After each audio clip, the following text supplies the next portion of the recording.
अभी तक लॉरेंस बिश्नोई के टारगेट पर सलमान खान थे, लेकिन अब लॉरेंस के निशाने पर आमिर खान भी आ गए हैं और इस वजह से उनकी जो तीसरी शादी है, इस वजह से इसी को लेकर गैंग ने उन्हें न सिर्फ धमकी दी बल्कि इसे लव जिहाद से जोड़ते हुए सनातन और देश के खिलाफ भी बताया,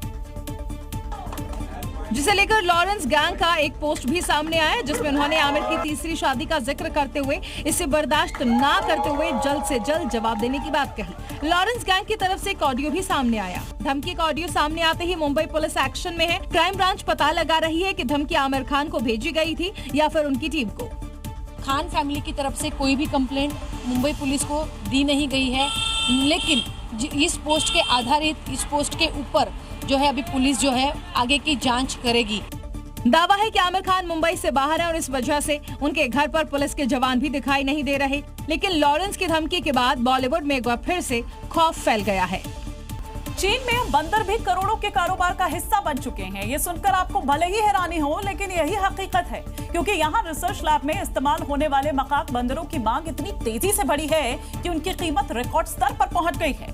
रिसर्च के लिए तैयार बंदर की कीमत 2 लाख युआन यानी करीब 24 से 30 लाख रुपए तक बताई जा रही है और चीन को हर साल करीब 50,000 ऐसे लैब बंदरों की जरूरत है।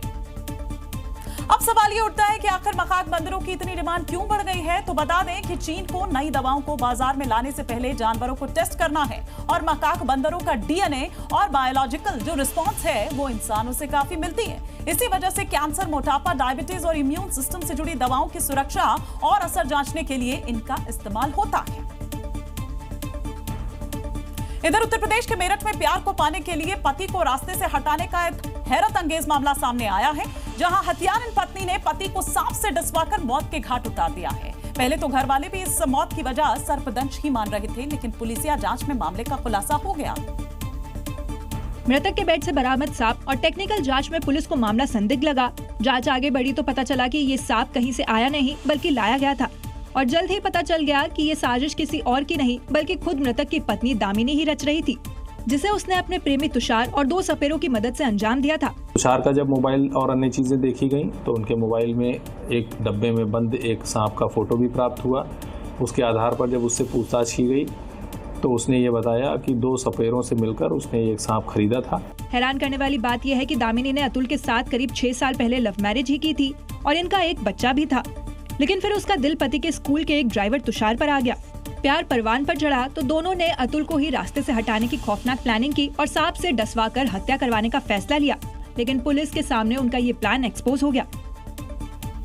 इस हैरत अंगेज मर्डर मिस्ट्री के खुलासे ने एक बार फिर उत्तर प्रदेश के मेरठ की तरफ पूरे देश का ध्यान खींचा है, जहां इससे पहले भी पतियों को रास्ते से हटाने के लिए उनकी पत्नियों ने ही प्रेमी के साथ मिलकर खौफनाक हत्याओं को अंजाम दिया था। ताजा मामला मेरठ के हस्तिनापुर क्षेत्र में घटित हुआ है, जहां आरोपी पहले दूध में नींद की गोलियां मिलाई गई, फिर पति के बिस्तर पर कैद सांप छोड़ दिया गया, जिसके लिए सपेरों को 5 लाख रुपए दिए गए थे और इससे पहले भी ऐसी कोशिश की गई थी। कब? अप्रैल 2025 में मेरठ के बहजुमा में ऐसा ही कांड हुआ था, जब रविता ने अपने प्रेमी अमरदीप के साथ मिलकर पति की गला घोटकर हत्या कर दी थी और उसके बाद एक विशाला सांप जो है उसके ऊपर छोड़ दिया था। इस घटना से करीब 1 महीने पहले यानी कि मार्च 2025 में मेरठ के ब्रह्मपुरी में मर्चेंट नेवी के अधिकारी सौरभ राजपूत की पत्नी मुस्कान रस्तोगी और उसके प्रेमी साहिल शुक्ला ने मिलकर हत्या कर दी थी और शव के टुकड़े टुकड़े कर नीले ड्रम में डालकर सीमेंट जमा दिया गया था। उत्तराखंड के नैनीताल में एक अलग तरीके का खौफ पसरा हुआ है।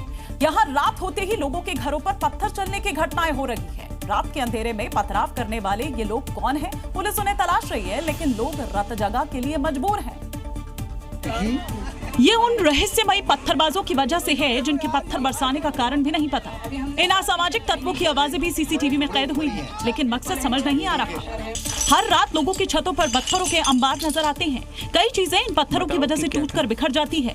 पुलिस भी इन तक पहुंचने में नाकाम है, जिसके बाद लोग खुद ही गश्त कर रहे हैं। माइक लेकर लोग रात में अपने इलाके की सुरक्षा में लगे हुए हैं और लोगों से सतर्क रहने की अपील की जा रही है। रुकने के लिए आने वाली थी ना, तब कह रहा हूँ। शाम को बहुत सावधानी के साथ और जागरूक होकर के आए, क्योंकि ये असामाजिक तत्वों के द्वारा छतों के साथ साथ सड़क में भी पत्थर मारे जा रहे हैं। अब ये शरारती तत्व हैं या नफरती तत्व, इसका खुलासा तो इनके पकड़े जाने पर ही होगा।